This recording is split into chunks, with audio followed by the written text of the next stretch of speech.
बिहार के मुजफ्फरपुर में 13 मई को स्कूल जाने वाली 3 लड़कियां अपने अपने घर से निकली और गायब हो जाती हैं। इन तीनों लड़कियों ने घर छोड़ने से पहले बताया था कि वो वापस पास के ही एक मंदिर में पूजा करने जा रही हैं, लेकिन घर वालों के साथ यही उनकी आखिरी शायद मुलाकात या बातचीत रही होगी। एक शहर में एक साथ 3 लड़कियां अपने घर से गायब हो जाती हैं और लड़कियों की उम्र महज 13 से 14 साल के बीच में होती है। घर वाले बड़े परेशान होते हैं। इस बीच लड़की के घर वालों को अपनी बेटी का लिखा एक नोट मिलता है और वो नोट जिसमें लड़कियों ने लिखा था कि वो अपनी मर्जी से धार्मिक यात्रा पर जा रही हैं और उन्हें 3 महीने तक ढूंढने की कोशिश न किया जाए। अगर उन्हें ढूंढने की कोशिश की गई तो उनके पास जहर की शीशी पहले से ही रखी गई है। यह कहानी मुजफ्फरनगर बिहार की है। नमस्कार, आदाब, सत श्री अकाल। मैं आपका दोस्त अमित कुमार। आज हम एक ऐसी सच्ची घटना का जिक्र करने वाले हैं जो ये 3 लड़कियों की कहानी है। ये कहाँ की है, क्या रीज़न है, ऐसे तमाम कारणों से क्या हुआ होगा, तो आज हम इसके बारे में बात करें। इस कहानी की शुरुआत होती है बिहार के मुजफ्फरनगर से, जहाँ 13 मई को स्कूल जाने वाली 3 लड़कियों ने अपने अपने घर से निकलती हैं और गायब हो जाती हैं। और तीनों ही लड़कियों को घर छोड़ने से पहले ये बताया था कि वो पास के ही मंदिर में पूजा करने जा रही हैं, लेकिन घर वालों के साथ यही उनकी आखिरी शायद मुलाकात होगी। और उधर लड़कियां गायब हुई और उधर घर वालों ने उसकी खोजबीन शुरू कर दी। लेकिन तब तक एक लड़की के घर वालों को अपनी बेटी की छोड़ी हुई एक चिट्ठी मिलती है और जिसमें लड़की ने लिखा था कि घर वाले उन्हें कम से कम 3 महीने तक ढूंढने की कोशिश ना करें, क्योंकि वो धार्मिक यात्रा पे जा रही हैं। अगर उन्हें ढूंढने की कोशिश किया गया तो फिर वो कभी नहीं मिलेंगी। और हालांकि परेशान घर वालों को फिर भी ये FIR दर्ज करवाते हैं और लड़कियों को अपने तौर पर ढूंढने की कोशिश भी किया जाता है। लेकिन वही सबसे पहले कि एक शहर से एक साथ गायब इन 3 लड़कियों का कुछ पता चलता, वही मुजफ्फरपुर में करीब 1000 किलोमीटर की दूरी पर मथुरा का एक मनहूस खबर लड़कियों के घर वालों को मिलता है। और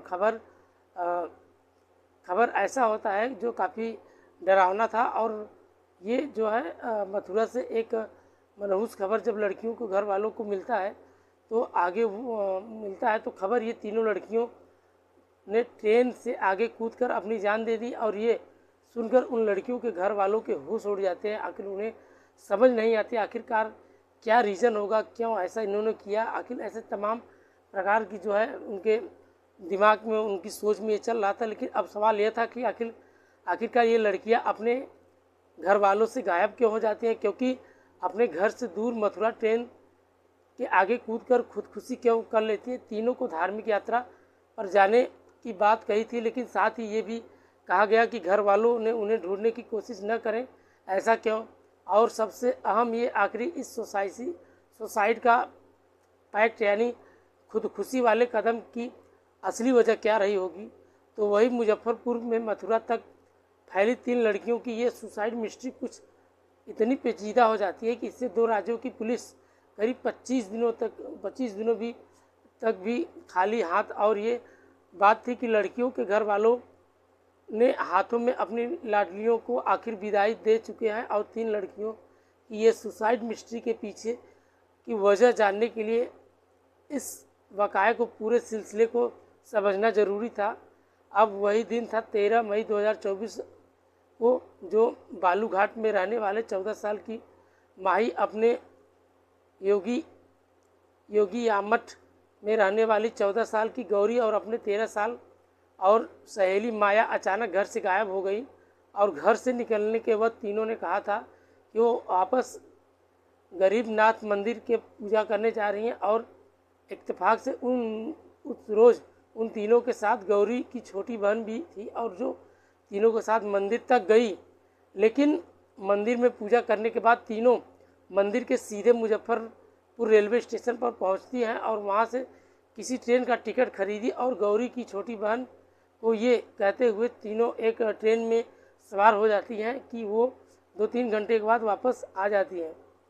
इधर गुमशुदगी के तौर पर खैर अपनी जगह, लेकिन साथ ही गौरी की बहन ने भी ये 3 लड़कियों को ट्रेन में बैठकर चलती जाने वाली इस घर वालों को पूरे 2 से 3 दिन बाद बताई, क्योंकि अपनी दीदी और उसकी सहेलियों का यूँ किसी ट्रेन में बैठकर कहीं चले जाना अपने बच्चियों की तलाश शुरू कर चुके हैं। लेकिन इस बीच कहानी में तब ट्विस्ट आता है कि जब गौरी के घर वालों को उसकी कापी से उसके हाथों में लिखी एक चिट्ठी मिली, और वो चिट्ठी जिसने गुमशुदगी का वजह भी लिखी थी और मौत का भी वजह लिखी थी। लेकिन घर वालों ने अपनी बेटियों की इस गुमशुदगी से पहले ही परेशान थे। ऊपर से गौरी की ये चिट्ठी डरावने वाली, क्योंकि चिट्ठी में लड़कियों ने अपनी मर्जी से धार्मिक यात्रा पर जाने की भी बात कही थी। साथ ही ये भी धमकी दी थी अगर घर वाले उन्हें ढूंढने की कोशिश या हरगिज या कोशिश करेंगे तो वरना वो जहर खाकर जान दे देंगी। और यहाँ तक कि इस चिट्ठी में गौरी के 3 बहनों के बाद घर लौटने के डेट और टाइम्स भी मेंशन भी कर दिए। लेकिन परेशान घर वालों ने आखिरकार कैसे चुप बैठते, उन्होंने ये चिट्ठी मुजफ्फरपुर पुलिस में को दे दी और बच्चियों का तलाश जारी रखा।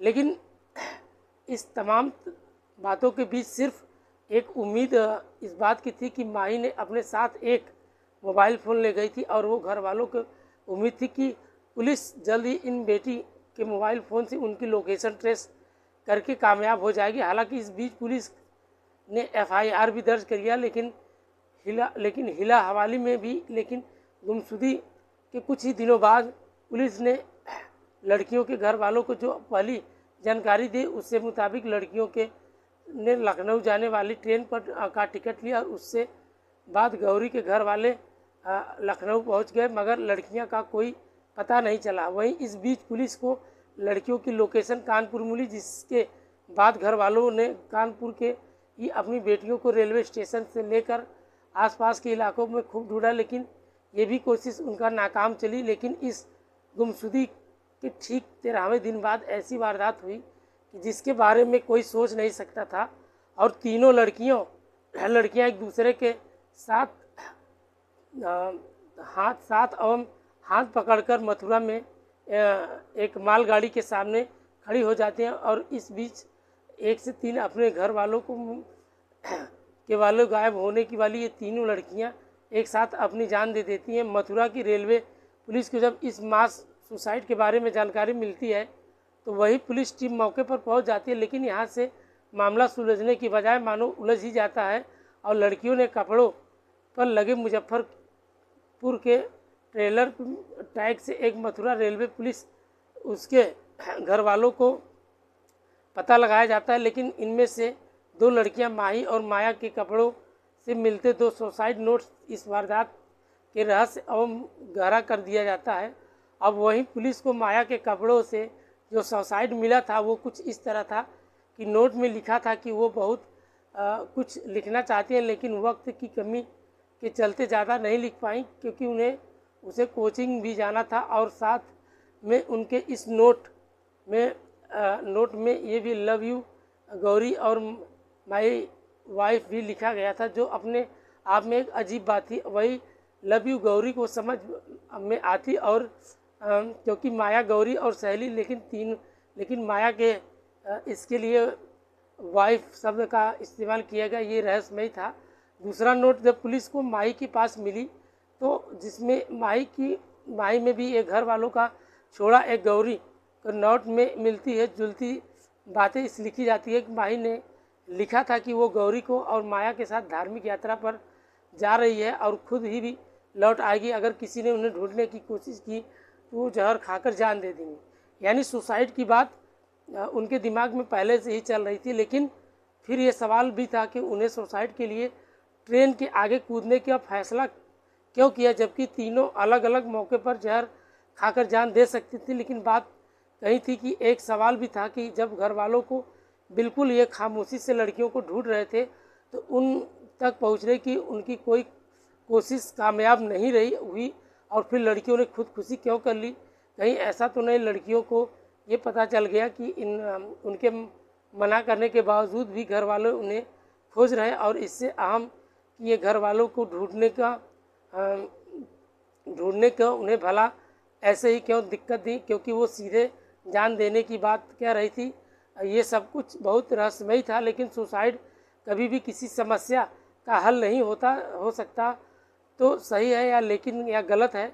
लाइफ स्टाइल डेथ यानी मौत के बाद किसी भी ज़िंदगी में हमेशा एक रहस्यमय विषय रहता है, और इस 3 लड़कियों की मौत की ये कहानी कुछ इसी थ्योरी या इर्द गिर्द घूमती रहती है, क्योंकि इनमें से 2 लड़कियां जहां भगवान से मिलना चाहती हैं, वहीं एक को अपनी मर चुकी माँ से मिलने की आस भी है, और इसके लिए वो बाकायदा तारीख भी तय कर रखी थी। वहीं छानबीन में पता चला कि तीनों लड़कियां बेहद धार्मिक प्रवृत्ति थी और हर रोज़ घंटों पूजा और वक्त बिताती थी, लेकिन मंदिर में जाना, पूजा करना रोज़ पड़ता था। और तो और इस उम्र की जब लड़कियां इंस्टाग्राम या दूसरे सोशल मीडिया पर रील्स देखती हैं, तो ये लड़कियां गुरुओं और बाबाओं को प्रवचन सुन करती हैं, और एक कर तीनों सिर्फ नॉन वेज खाना पसंद करती थी, लेकिन बल्कि उन्हें घर वालों को भी ये नॉन वेज खाने से रोका करते थे। लेकिन धार्मिक होने और धार्मिक यात्रा पर जाने की सुसाइड करने या रिश्ता हो सकता था, ये भी एक अबूझ पहेली थी। इसलिए इस तरह पुलिस को एक लड़की के साथ मेहंदी से SBG लिखा मिला, और जबकि दूसरी लड़की हाथ में युवराज लिखा। आखिर ये SBG युवराज का राज क्या है, ये भी काफ़ी साफ नहीं, क्योंकि घर वालों को लगता था कि SBG का मतलब शिव विष्णु ओम शायद महेश हो सकता था, लेकिन पूर्वी भारत और बिहार के इलाकों में भगवान विष्णु को भी कहते हैं, बोलते हैं। लेकिन सवाल वही था कि भगवान के नाम और पूजा पाठ से मौत का कनेक्शन नहीं बन रहा था। लेकिन हालांकि इनमें एक लड़की माही कुमारी माँ नहीं थी, क्योंकि वो अपनी नानी के साथ ही रहती थी। माही को अपनी नानी से बहुत लगाव था, और वो अक्सर माँ से मिलने जाने की बात कहती थी। और माही ने एक जगह नोट में 2024 मई के महीने में माँ के पास जाने की बात लिखी थी। लेकिन ऐसे सवाल भी है कि कहीं ना कहीं बच्चियों ने अपनी माँ या भगवान के पास जाने या उनसे मिलने की धोखे में ये भयानक कदम उठा लिया। लेकिन हालांकि इस लड़कियों को कुछ घर वालों को ये भी मामला सुसाइड का ही नहीं बल्कि कत्ल का भी लगता है, जिनका कहना है कि किसी ने लड़कियों को अगवा कर उनकी जान ले ली। हालांकि मथुरा पुलिस के पास इस मालगाड़ी के ड्राइवर का बयान मौजूद है, जिससे लड़कियों को एक दूसरे के साथ पकड़कर अचानक ट्रेन के सामने खड़े होते हुए देखा था, और इस हिसाब में तीनों की मौत सुसाइड होने की पुष्टि भी होती है। लेकिन सुसाइड के पीछे भगवान से या फिर न मर चुकी माँ से मिलने का इच्छा, ये बात हैरान करती है। कहानी अगर आपको अच्छी लगी हो तो कहानी कमेंट राय में अपनी राय जरूर बताइएगा, और इस कहानी के माध्यम से किसी का दिल दुखाना नहीं या किसी के प्रति कोई ठेस नहीं, बस आपके साथ ये कहानी शेयर करना था। कहानी अगर आपको अच्छी लगी हो तो प्लीज़ चैनल को सब्सक्राइब करिए और सपोर्ट करिए। ऐसे ही मज़ेदार वीडियो के साथ मिलते रहेंगे, तब तक के लिए बाय बाय, गुड नाइट, जय हिंद दोस्तों।